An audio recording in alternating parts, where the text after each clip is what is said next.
Hello అండి, ఈరోజు మన రెసిపీ వచ్చేసి సొరకాయ పులుసు అండి. ఇది టేస్ట్ మాత్రం చాలా బాగుంటుంది. దీనికోసం ముందుగా సొరకాయని ఇలా ముక్కల్లా చేసి రెడీ పెట్టుకోవాలి. ఈ హోల్స్లోకి మంచిగా రసం వెళ్ళి బాగుంటుంది.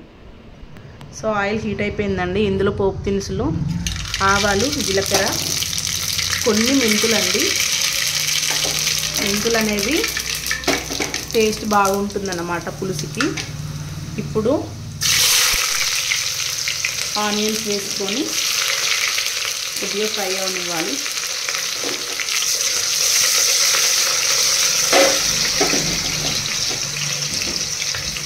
ఇందులోకి 3 పచ్చిమిరపకాయలు,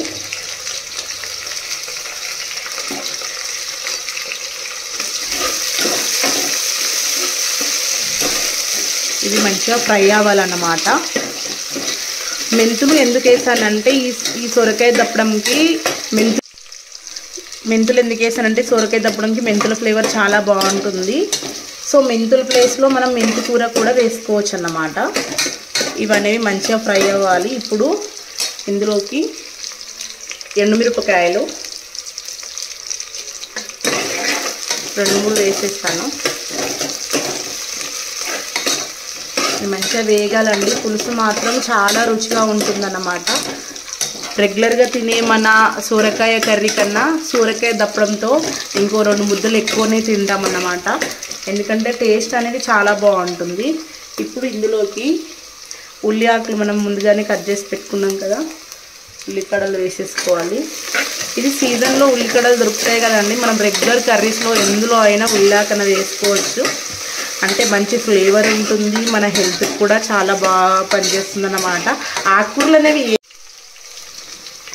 ఇదంతా ఫ్రై అయిపోయిందండి మంచిగా. ఇప్పుడు ఇందులోకి వెల్లుల్లి ముద్ద వేసుకుందాము.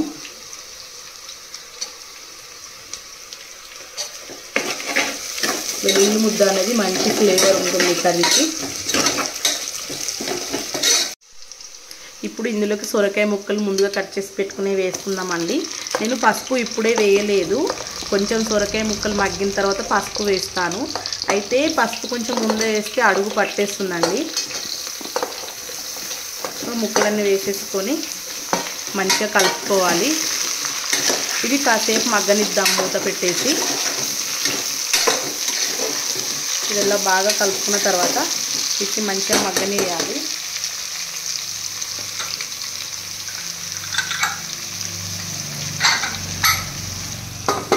ఒక 2 మినిట్స్ మగ్గనిద్దాం.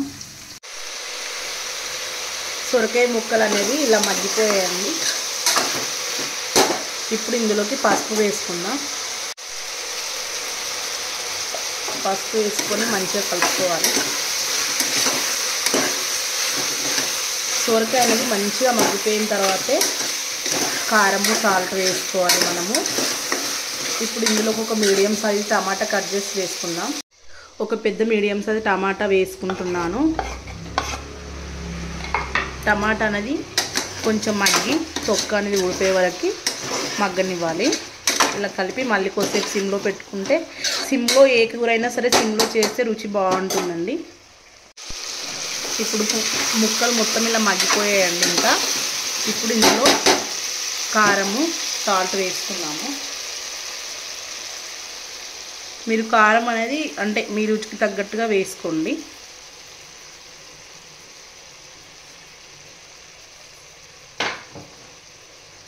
సరిపడా ఉప్పు. పులుసు కూరలకు ఎప్పుడైనా ఉప్పు కారం బాగానే పడతాయండి. అది ఆప్షన్, మీ టేస్ట్ ఎలా అంటే మీరు ఎలా తింటారో అలా వేసుకోండి. ఇప్పుడు ఇంత బాగా మంచిగా కలుపుకుందాం.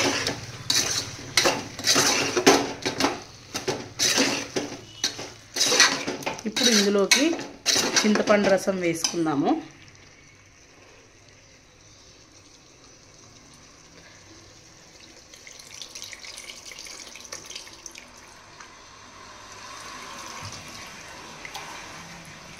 ఇది కొంచెం చిక్క వేసుకొని తర్వాత మనము పులుసుకు సరిపడా వాటర్ వేసుకోవాలి. ఇప్పుడు బాగా కలుపుకొని పులుసుకు సరిపడా వాటర్ వేసుకోవాలి.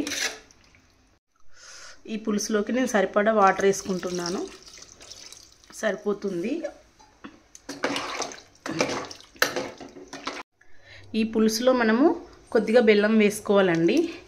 బెల్లం వేసుకోవడం వల్ల ఏంటంటే మనకు టేస్ట్ అనేది, పులుపు అనేది మనకు బ్యాలెన్సింగ్గా ఉంటుంది, రుచి ఇంకాస్త బాగుంటుంది.